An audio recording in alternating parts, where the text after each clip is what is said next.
Hay dos maneras diametralmente diferentes de analizar qué fue lo que sucedió hoy con la apertura de los paquetes de la primera licitación en 8 décadas que permite la entrada de la inversión privada en el sector energético. Una de las maneras es decir, no salieron bien las cosas porque de 14 bloques que se licitaron solo se asignaron 2, porque solo hay un nuevo entrante en un consorcio, porque solo hubo competencia por uno de estos bloques, en 7, y la otra es dónde estamos parados, dónde como sociedad, como país estamos parados. Tradicionalmente en este país teníamos el monopolio de petróleos mexicanos. Era un monopolio ineficiente e ineficaz. Un clamor de gran parte de los mexicanos es que se abra la competencia, porque en aquellos sectores de la economía y de la vida donde no hay competencia se genera incompetencia. Ese paso ya lo dimos y en ese sentido es un éxito que ya comience a haber licitaciones. ¿Tendremos que aprender a hacerlas mejor? Sí, necesariamente. ¿Tendremos que hacerlas de una mejor manera? Sí. Sin embargo, se dio un gran paso al ponernos en esa ruta. ¿Que fue pequeño? Quizás sí. 9 de las 25 empresas y consorcios que se inscribieron y obtuvieron la precalificación presentaron propuestas económicas. La empresa mexicana Sierra Oil and Gas, en consorcio con Talos Energy y Premier Oil, obtuvieron los bloques 2 y 7 de los 14 que se ofrecieron. El resto de los bloques licitados en la primera fase de la ronda 1 fueron declarados desiertos por la Comisión Nacional de Hidrocarburos al no existir ofertas por parte de las empresas o bien las propuestas presentadas fueron desechadas por ser insolventes.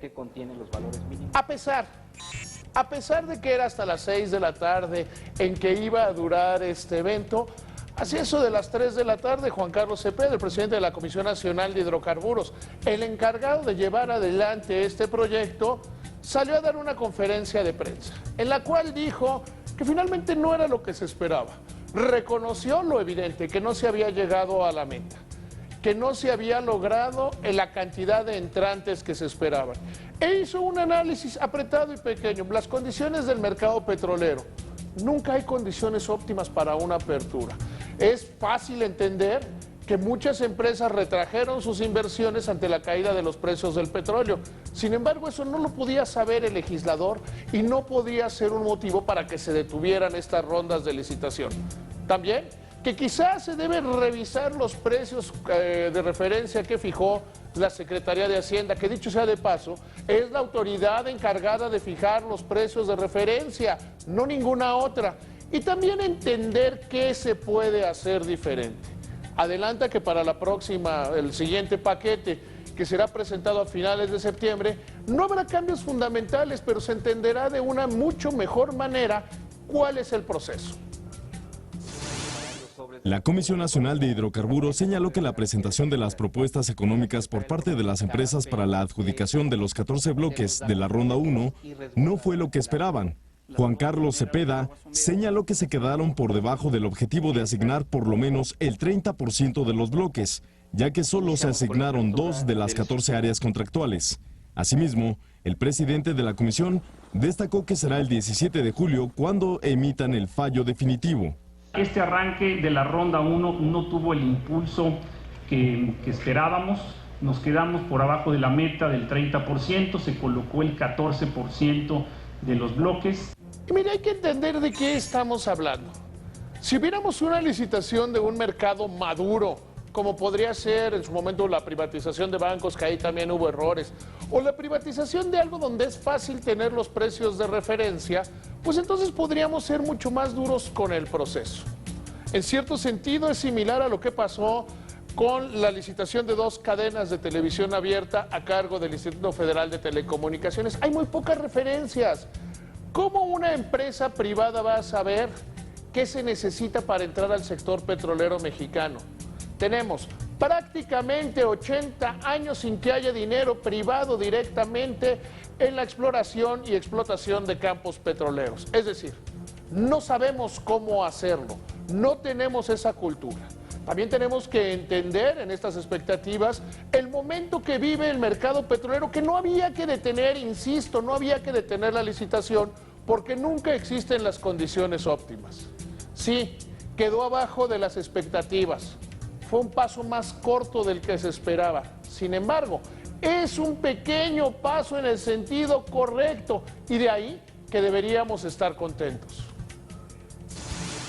En la ronda 1 de la reforma energética, se establecieron las áreas geográficas y condiciones para la exploración y explotación de hidrocarburos por la iniciativa privada, ya sea en alianza con Pemex a través de los contratos de producción y utilidad compartida, o bien por medio de las licencias que les permitirán a los privados trabajar solos. Pedro Joaquín Caldwell dijo que la primera licitación sería un éxito si se lograran colocar entre el 30 y 50% de los bloques ofertados. Hay una posición verdaderamente exótica en muchos sectores del análisis económico. Por un lado, se suele pedir que haya apertura en determinados sectores. Los mismos que hoy se rasgan las vestiduras porque no salió tan bien como se pensaba la licitación energética, son los mismos que en su momento decían hay que abrir el sector energético, es fundamental para la economía.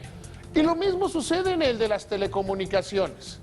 La reforma a las telecomunicaciones, este cambio constitucional, esta reforma estructural, se hizo escuchando a la empresa, a los consumidores, a los partidos políticos. De hecho, salió por consenso. Se pidieron algunos temas en los cuales se requiere una mayor y mejor competitividad en el país.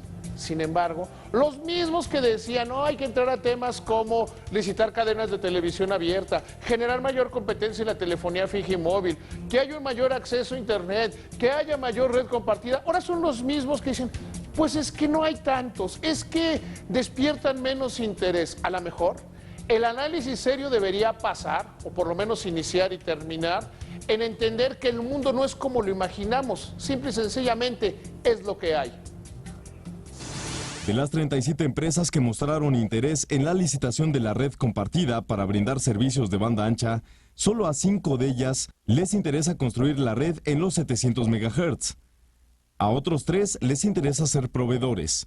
La Secretaría de Comunicaciones señaló que uno de sus objetivos es no frenar las inversiones de los operadores privados, además de que el 100% de las inversiones podrá ser extranjera. En el portal de internet del proyecto, que iniciará sus servicios en 2018, se publicarán el viernes los criterios de las prebases de licitación.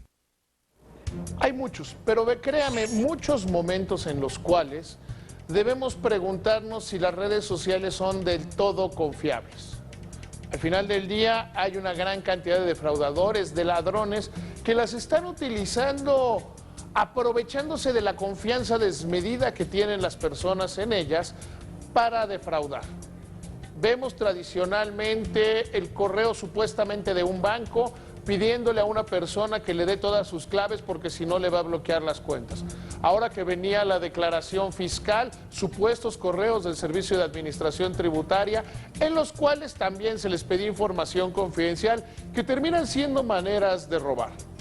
Hoy, la Comisión Nacional de Defensa de los Usuarios de Servicios Financieros, mucho más conocida como la CONDUCEF, adelanta que se está detectando una práctica en la cual se utiliza el SPEI. Se dice, manda un SPEI de tal y de cual manera o dame los datos para defraudar a las personas.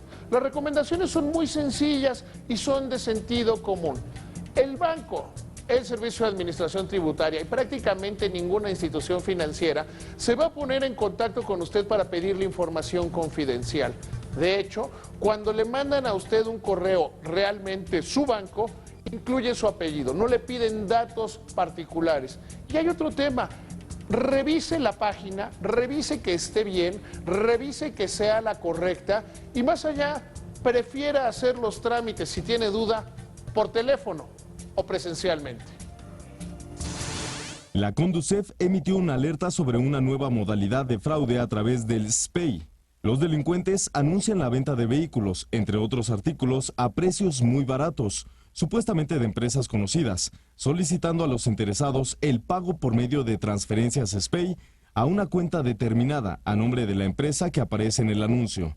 La comisión recomienda a los usuarios verificar directamente con las empresas si dichas ofertas son reales y solicitar algún comprobante que ampare la compra-venta antes de hacer el pago. Usted sabe que yo siempre digo que no hay políticas económicas ni de izquierda ni de derecha. Veíamos, por ejemplo, hoy el debate en el Parlamento español, donde la izquierda decía, no, es que no es de izquierda, también fueron los conservadores, lo cual me da total y absolutamente la razón. Se referían al caso de Grecia, de que no existen políticas económicas de izquierda ni de derecha, existen correctas o incorrectas. En México, Andrés Manuel López Obrador enarbola la bandera de las políticas económicas incorrectas. Sus seguidores son muy dados a querer ser como Venezuela, como Brasil, como Grecia. Les gustan esas ofertas populistas, en este caso vinculadas con la izquierda, que tienen que ver con el exceso de gasto público, el desorden financiero, el control de la economía y que no tienen que ver absolutamente nada con la razón. ¿Les parece que gastar lo que se tiene o si se quiere gastar más, aumentar los impuestos es robarle al pueblo? Ellos creen que el dinero es infinito.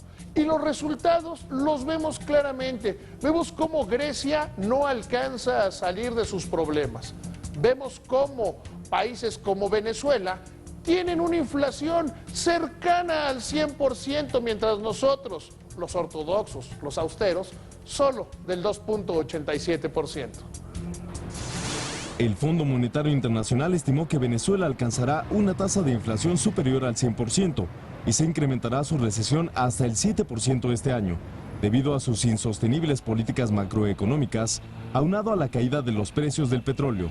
De acuerdo con datos del Fondo Monetario Internacional, Venezuela y Brasil son las dos economías latinoamericanas que cerrarán este año en recesión.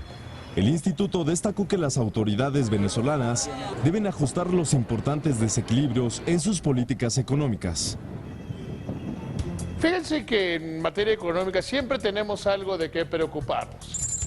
Yo a veces creo, firmemente estoy creyéndolo cada vez más, que hay un grupo que le gusta mantener el desorden para especular con él en materia de tipo de cambio. Vemos de repente los brincos que tiene el peso por el asunto de Grecia.